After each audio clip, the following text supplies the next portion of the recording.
so now YouTube, in fact, has been exposed. They have been putting AI on our videos. We didn't give you the right to modify our videos. We care about the output of our videos. YouTube secretly used AI to edit people's videos. The results could bend reality. I'm real worried because I don't know that this is not nefarious. So legally speaking, which is what we do here, so about 2 weeks ago, Rhett Shull releases the video YouTube is using AI to alter content and not telling us. Now, this creator, he's a guitar player, does all kinds of great things, but he just goes, I'm chatting with Rick Beato, and Rick sent me some of his shorts, and he's like, this looks so weird. And this creator just went on kind of the deep dive to just say, these videos look kind of like they're AI. So meaning real creators uploaded videos to their YouTube channels, right, as shorts. But these weren't deep fakes, right? The creators, the artists themselves made them. So in his video, he's kind of pontificating on what's going on, and is YouTube, in fact, creating AI versions? Are they modifying our videos without our permission? And so he kind of goes in, he goes, I'm going to call this upscaling. He goes, it looks like in certain areas, it's getting kind of blurred out in the video. It looks like it's being sharpened. It kind of almost looks like it's being beautified with like a beauty filter. And so he ended up taking this over to his wife. Okay, so there's a segment in the video where he goes to his wife and he goes, hey, she's a professional photographer. So he shows her some of these examples, and she so perfectly said, is it something that we unintentionally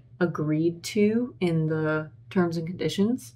I don't know. Or that has been updated that we didn't realize we agreed to, that they're just doing? Now, you guys know, I look at all the terms for all of these platforms, and I'm going to answer that question as far as, did we already agree? Did YouTube just sneakily make some kind of update and not tell us? Do you guys remember a few months ago, I was in my YouTube account, and this happened for everybody, but I'm like, oh my gosh, I see that at the top of my YouTube studio. It's like, hey, do you want to opt in to have your videos trained by us just because? And I did the deep dive, and I'm like, so you want me to give permission to the, 1,300 videos that are on my channel that have taken a long time and that otherwise should be licensed and paid for if anyone wants to use them, blah, blah, blah. If you want us to just like opt in and give you the right to train on our videos. And I'm like, why are you doing that? Do you need to create other videos? And are you going to try to compete with the creators on your platform? Anyway, I digress. So going back to Rhett's video, he just goes, I don't particularly think that it's something nefarious right off the bat. There's probably some kind of technical reason.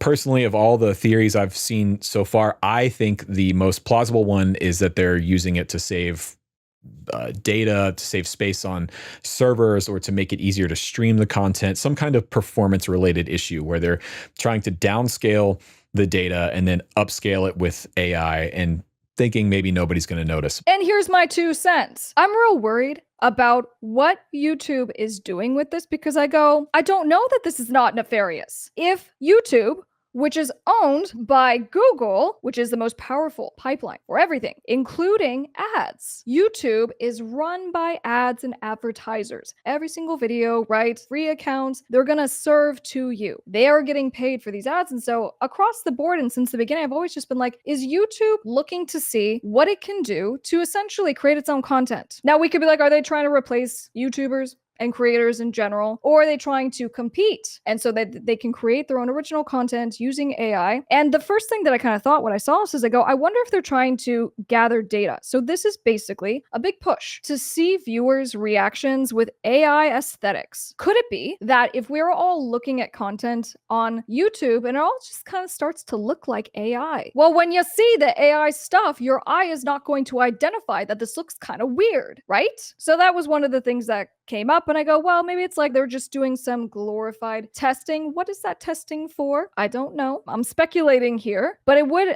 of course, bridge the gap between human content and AI generated content, and it would kind of normalize the general visuals. So I was looking at this BBC article. YouTube secretly used AI to edit people's videos. The results could bend reality. YouTube made AI enhancements to videos without telling users or asking permission, as AI quietly mediates our world. What happens to our shared connection in real life? So Rick Beato's face just didn't look right. Quote, I was like, man, my hair looks strange, he said. And the closer I looked, it almost seems like I was wearing makeup. Beato runs a YouTube channel, 5 million subscribers. He's made nearly 2,000 videos exploring the world of music. Something seemed off in one of his recent posts, and he could barely tell the difference. Quote, I thought, am I just imagining things? All right, so now YouTube, in fact, has been exposed. They have been putting AI on our videos. All right, and I promise that I looked at the terms of service and I wanted to show you where this is. So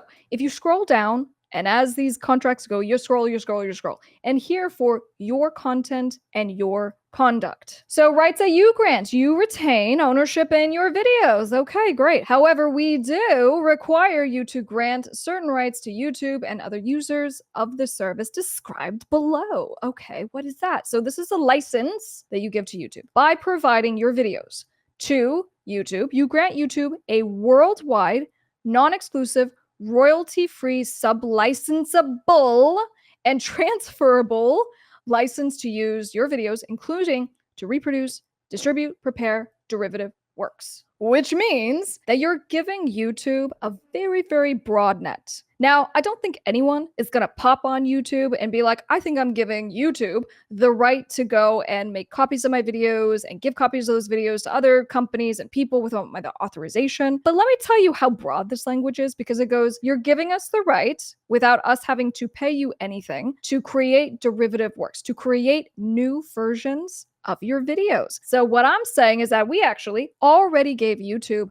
the right to modify our content. So legally speaking, which is what we do here, if we need to go and make a problem to YouTube and be like, we didn't give you the right to modify our videos with AI or anything. We care about the output of our videos. We sit here and we edit them, and we care about ultimately how we look. And some people, quite frankly, don't want to have filters on their videos. They don't want to have anything that modifies how they appear, or maybe they do need a little saturation enhancement. I don't know. But the point just being that technically, pursuant to this language, you have given YouTube the right to create, again, to reproduce, to distribute, and to prepare derivative works, new versions. So the answer is yes, in fact, we have given YouTube the right already. Now, again, why are they doing this? What is the point of this? And we kind of made the connection on Spotify for the same thing. We go, on Spotify, there's been a proliferation beyond words of fraudsters who are utilizing AI, right? Because there's fraudsters who do all kinds of things and try to money launder on our platforms and all the things. But these particular fraudsters are using AI to impersonate and pretend to be real human-made authors, right, on the platform. And now, even more recently, they are actually committing identity theft of real artists. And more recently, independent artists specifically, like they are on the attack. So in any case, we just go, when we looked at Spotify's terms of service, the same thing came up. We go, Spotify's terms of service says that if you are a fakester, if you lie about your identity, if you misrepresent yourself on your platform, you're toast. They're going to delete you. They're going to block you. And Spotify didn't do any of those things with all of these AI creators. And again, I don't even want to say that because it's not that they're AI creators, it's that they're fraudsters. So it didn't do it. And I go, why? What is the common thread between all this? Well, it's AI music. And I go, if it's not Spotify literally trying to do the same thing and to be like, we as Spotify are going to create AI music, we're going to put it on the platform, we're going to see how it does, we're going to make some money, because if we could just do this ourselves, we get paid. Now, Spotify, in fact, responded to me and said, no, that's not the case.